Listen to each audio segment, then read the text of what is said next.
청자 여러분, 오늘은 4장 강의 17번째를 시작합니다. 스가랴서 4장 6절 10절 말씀을 봉독해 드립니다. 그가 내게 대답하여 말하기를 이것이 스룹바벨에게 하신 주의 말씀이라. 말씀하시기를 힘으로도 아니요 능력으로도 아니며 오직 나의 영에 의해서니라. 만군의 주가 말하노라 하셨느니라. 오 큰 산아, 네가 누구냐? 너는 스룹바벨 앞에서 평지가 되리라. 그가 큰 소리와 함께 머릿돌을 내어 놓으리니 부르짖기를 은혜가 그것에 있을지어다 하리라 하고 하더라. 또 주의 말씀이 내게 임하여 말씀하시기를 스룹바벨아, 그 손이 이 집에 기초를 놓았으니 그의 손이 또한 그것을 끝내리라. 그러면 너는 만군의 주께서 나를 너희에게 보내신 줄을 알리라. 누가 작은 일들에 나를 멸시하였느냐? 이는 그들이 즐거워하고 또 그 일곱과 더불어 스룹바벨의 손에 있는 다림줄을 볼 것이미니 그 일곱은 온 땅을 두루 다니는 주의 눈들이라 하시더라. 아멘. 할렐루야.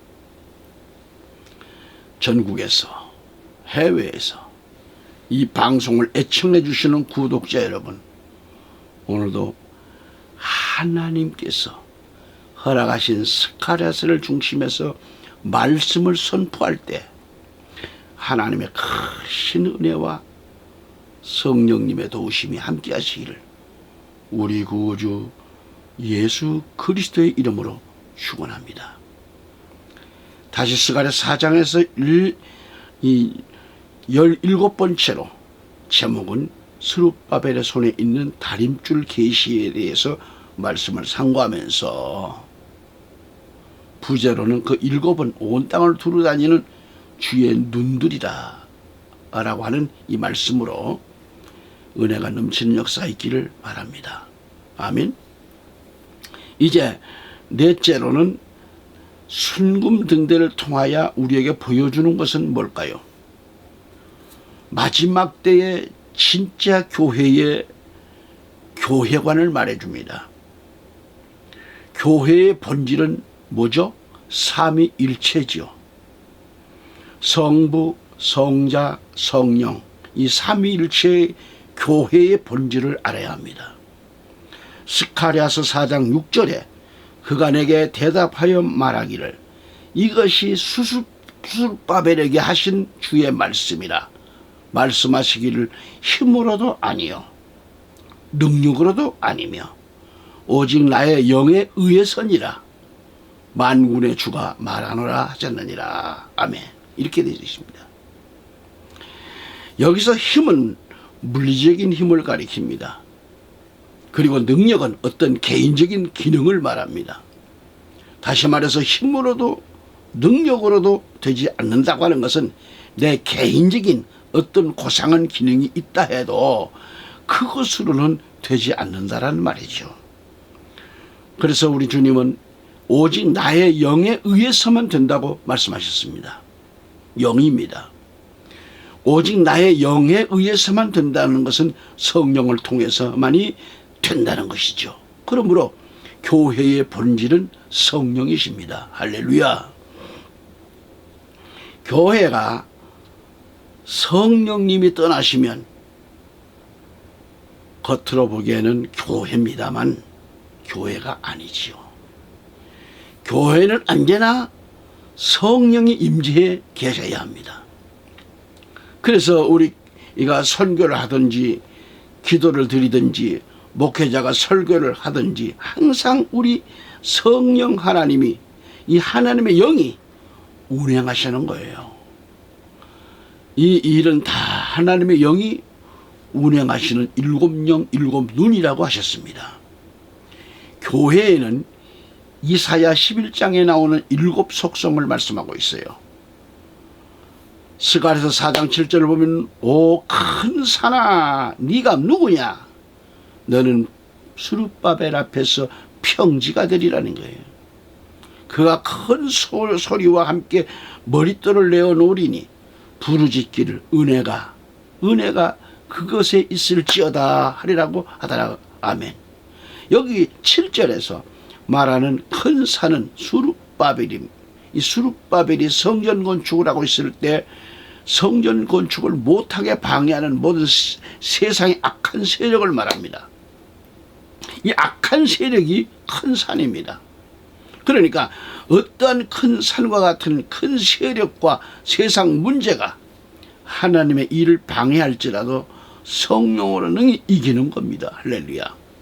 그리고 본문에 두 올리브 나무, 이 나무가 나오는데 3절에 하나는 스룹바벨이고 다른 하나는 여호수아입니다. 스룹바벨은 정치인을 말하고 여호수아는 제사장을 가리키죠. 그러니까 또 한편은 왕이요.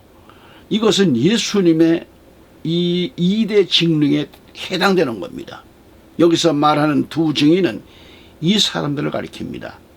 이때는 스룹바벨과 여호수아 두 사람인데 하나는 정치 지도자이고 하나는 하나님의 종입니다. 종, 지도자죠.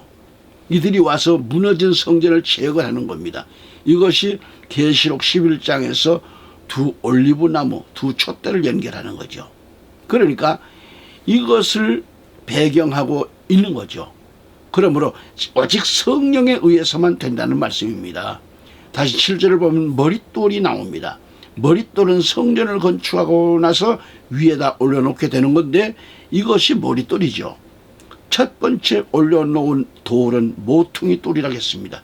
기초가 돌입니다. 그리고 머릿돌은 성전이 완공된 뒤에 올려놓는 것을 가리킵니다.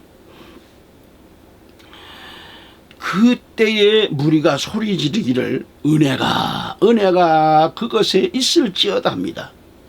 은혜란 말씀의 의미는 또한 총회란 의미가 있는 겁니다. 또한 은혜란 베풀어 주신 혜택이라고 말합니다.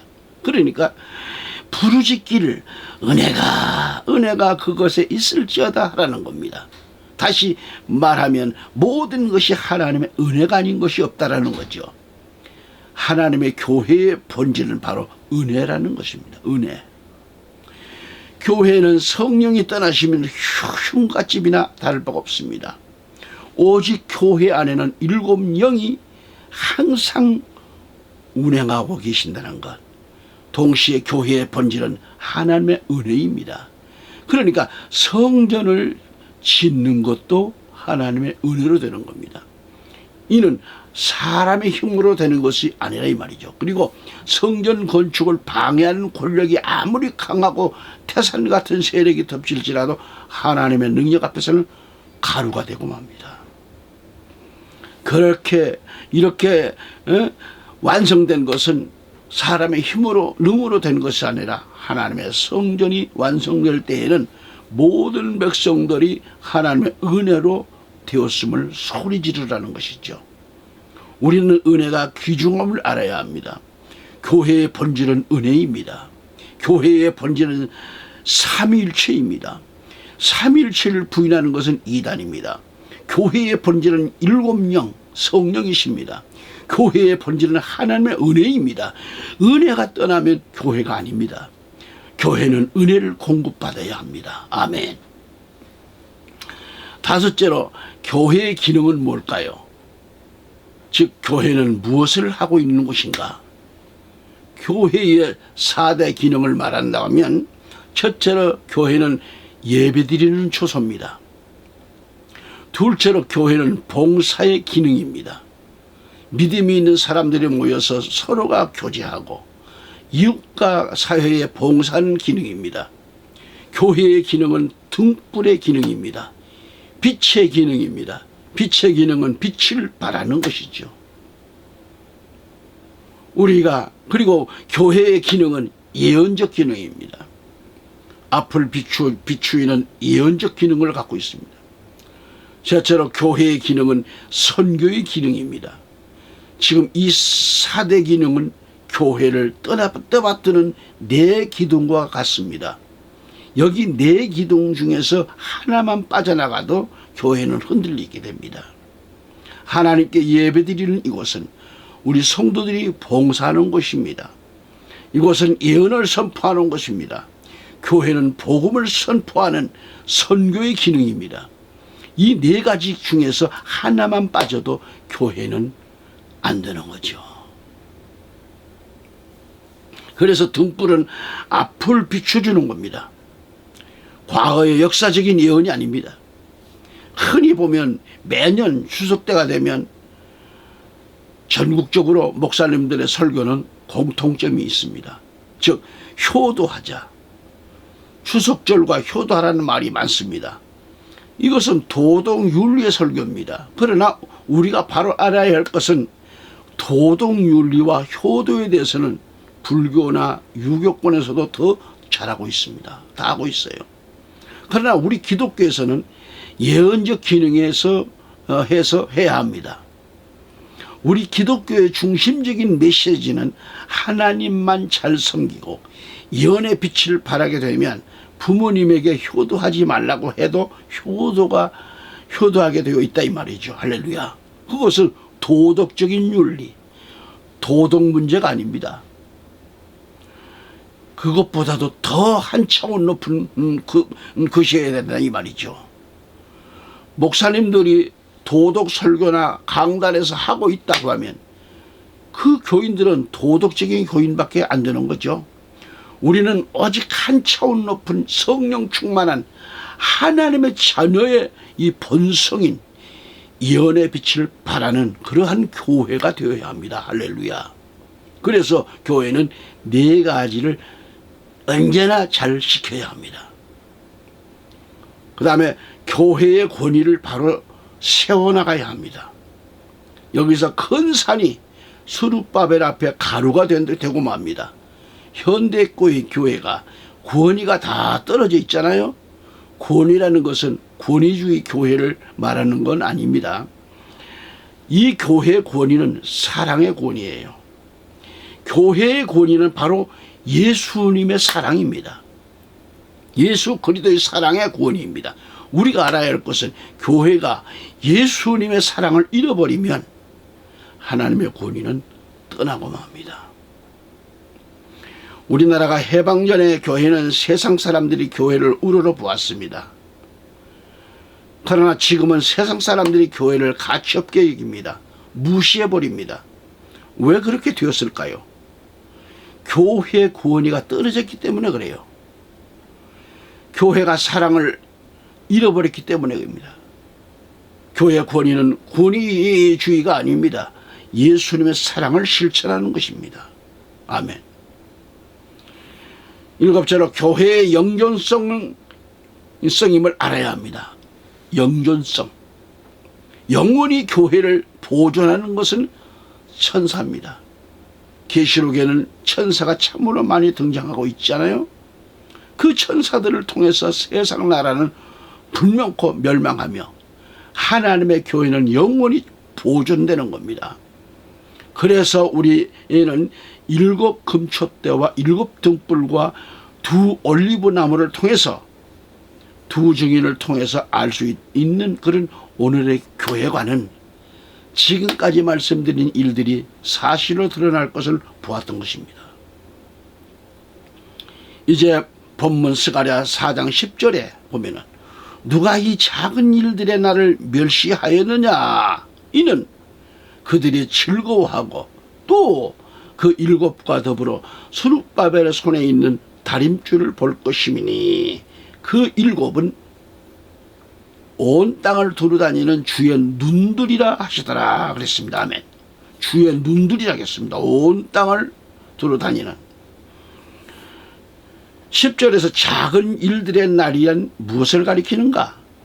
이것은 스룹바벨과 여호수아를 통해서 무너졌던 솔로몬의 제2성전을 지대를 놓는 것을 말하는 겁니다. 근데 이 성전을 짓는 데 있어서 벽돌 하나를 쌓는 것은 지극히 작은 일이라고 하는 것이죠.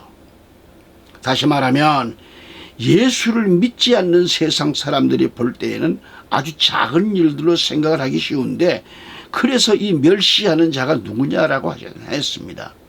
성경에서 작은 것에 대해서 찾아보면요, 그 의미가 여러 가지입니다. 그 중에는 일부만 찾아봐도 첫째로 열왕기상 17장 13절에 보면 엘리야가 먹은 작은 떡이 나와요. 작은 빵이죠. 여기서 작은 빵은 작은 책을 가리키는 겁니다. 작은 빵은 한 조각을 4개로 가져오라겠습니다. 이 빵은 사르밧 과부가 만든 빵입니다. 이 빵 조각을 통해서 그녀는 3년 6개월 동안 죽지 않고 기근에서도 살아났습니다. 그녀는 엘리야의 요청에 의해서 밀가루 한 움큼과 또 기름 한 방울 있는 그것으로 마지막으로 자기 아들과 이것을 해먹고 나면 죽을 수밖에 없었던 것인데, 그것을 다 털어서 주의 사자 엘리야에게 빵을 구워서 대접을 합니다. 그 결과는 하나님의 말씀의 권세가 임했습니다. 그래서 3년 6개월 동안, 즉 7년 대환란 후 3년 반 때에 일어날 일인데, 그 과부의 집에는 기근이 없었습니다. 둘째로 열왕기상 18장 44절을 보면 보소서 바다에서 사람의 손만한 작은 구름이 떠오르나이다 라고 했죠. 여기 사람의 손만한 이 작은 구름, 3년 6개월 동안 가물었을 때에 동편에서 사람의 손만한 작은 구름이 떠오른다고 했습니다. 큰 구름이 아닙니다. 사람의 손만한 작은 구름이 떠올라서 큰 소나기를 몰고 온 거죠. 그때 하늘이 구름들과 바람으로 캄캄해지고 큰 비가 내렸다고 44절은 말씀하고 있습니다. 청자 여러분, 다음 시간 말씀이 이어집니다. 항상 강건하시길 우리 주 예수 그리스도 이름으로 간절히 기원합니다. 감사합니다.